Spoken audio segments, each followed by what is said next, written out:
John Wilson. I'm a member of 2 local groups. You can hear me clearly. That campaign to stop our local council using strong chemicals to control weeds. These groups are Newcastle Green Spaces Initiative and Pesticide Free Newcastle. We are part of a national campaign called Pesticide Free Towns. This is coordinated by the charity Pesticide Action Network UK. Pesticide is a collective term for substances that are used to control crop pests, such as weeds, insects and fungi. I would like to start by saying that I am not going to vilify Newcastle City Council for the way they use herbicides. They use them in the same way as almost every other local authority in the country. They are much better in this respect than neighbouring councils such as Northumbria and North Tyneside. They do much less spraying vegetation using a backpack. The council have to control weeds, and they receive many complaints if they do not do this satisfactorily. The council meet their legal obligations in using pesticides and comply with HSE regulations. Rachel and I have had a lot of contact over the years with the relevant director and grounds maintenance managers. We know that they would like to reduce the amount of herbicide they use. However, I do not think that they fully appreciate the harm that is being done to nature and risks to public health due to their current weed control methods. Most herbicide spraying in the city is done by contractors using a ride-on machine. Underneath this machine are sensors and nozzles. When a sensor detects vegetation, the nozzle emits a burst of herbicide. The herbicide used is predominantly a glyphosate-based one, but other chemicals are used as well. These machines are used to control weeds in hard surfaces, such as pavements and gutters. Having watched these machines in operation numerous times, I am certain that the great majority of the herbicide, say 90%, does not land on a weed, but on a hard surface, such as tarmac. The residue on the hard surface is then eventually washed into gutters, and hence reaches watercourses and ponds. It is not removed by any treatment under the water. Glyphosate is very harmful to many aquatic creatures. Tadpoles, for instance, can be destroyed by it. It is toxic to some species of small fish. In my view, this is the most harmful environmental effect of machine spraying. There are other consequences. The residue will get on dogs' paws and people's shoes. Dogs, in my experience, are attracted to places where glyphosate has been recently sprayed and can so develop gastric problems. There is an alternative method that would do much less harm. Glyphosate could be applied to individual plants using a sponge held by a person carrying a backpack. Newcastle Council now do not routinely spray soft grassy areas, I'm pleased to say. The councils I mentioned before, or do this using a handheld spray lance and a backpack. They spray around street furniture and sometimes trees. Applying herbicide in the way that Newcastle Council does is prohibited in many municipal authorities across the globe. In fact, some countries have banned use of glyphosate for weed control in public places. Italy, for instance, passed such laws in 2016 and France in 2017. These countries and local authorities have banned herbicides based on powerful chemicals because they consider them to be harmful to humans, their pets and nature.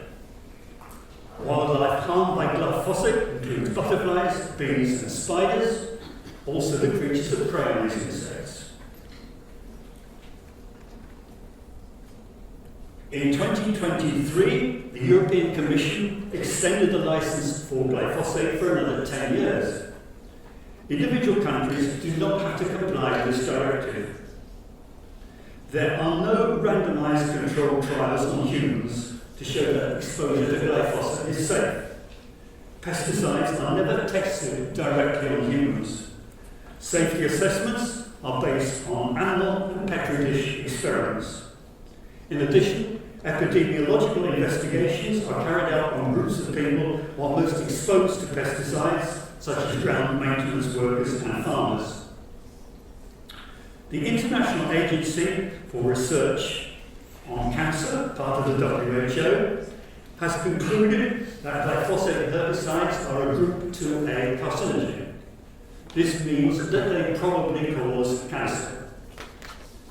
IARC said that animal trials were conclusive, but glyphosate has not been tested directly on humans, so they could not put it in the definitely carcinogenic category.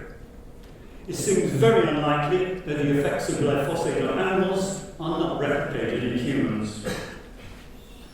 Glyphosate herbicides have been shown to be harmful to humans in many ways.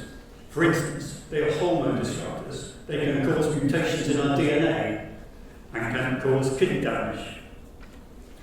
The European regulatory agencies, EFSA, European Food Safety Agency, and ECHA, the European Chemical Agency, disagree with this finding by IARC. They say glyphosate herbicides are not carcinogenic, hence the decision of the European Commission. In doing their safety assessments, the European agencies refused to consider studies in which a commercial product was tested. They only looked at research using glyphosate on its own. It has been shown that the commercial product, which contains several chemicals as well as glyphosate, is much more toxic than glyphosate alone, which is not even a weaker in the state. In the UK, licensing is done by the HSE via the Chemicals Regulation Division. They almost always follows the recommendations of the EFSA and the ECHA. The risks to public health of glyphosate herbicides have been extensively tested for damages in American courts. These cases are invariably based on the claimant saying that he or she has developed non-Hodgkin's lymphoma from using glyphosate at work or as a gardener. Monsanto or Bayer, who now own Monsanto, have been the defendants. Monsanto and the claimant supplied their own expert witnesses to debate the issue in court. The judge or jury decide which side they think is right. Bayer have been involved in 177,000 such cases. They have lost almost all of them. Bayer have so far settled with 100,000 claimants and have agreed to pay out $11 billion in compensation. Bayer is still contesting numerous claims against them for damages. In 2017, a share in the chemical company Bayer was worth €117. Then someone in the company had the bright idea of buying the American agrochemical company Monsanto for $63 billion, which they did in 2018. Bayer's share price is now €25. The market capitalization value of Bayer is currently €28 billion. Newcastle Council say that using glyphosate herbicides is the most cost-effective method of weed control, i.e. is the cheapest. The negative effects on nature of their use of herbicides are not included in their cost calculations, nor are the long-term effects on human health. One reason that the Council's costs are low is that Council employees are not given the protective equipment when spraying herbicides that Monsanto have recommended. This equipment consists of a disposable coverall, rubber gloves, and boots, and possibly a mask, specified in this brochure produced by Monsanto for the product Roundup. Supplying these items every time a Council backpack spray went out would significantly increase their costs and also alarm residents.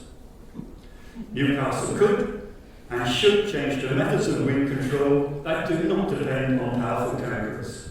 Using alternative methods would undoubtedly require more management and probably some increase in cost. This would be, in my view, a price worth paying.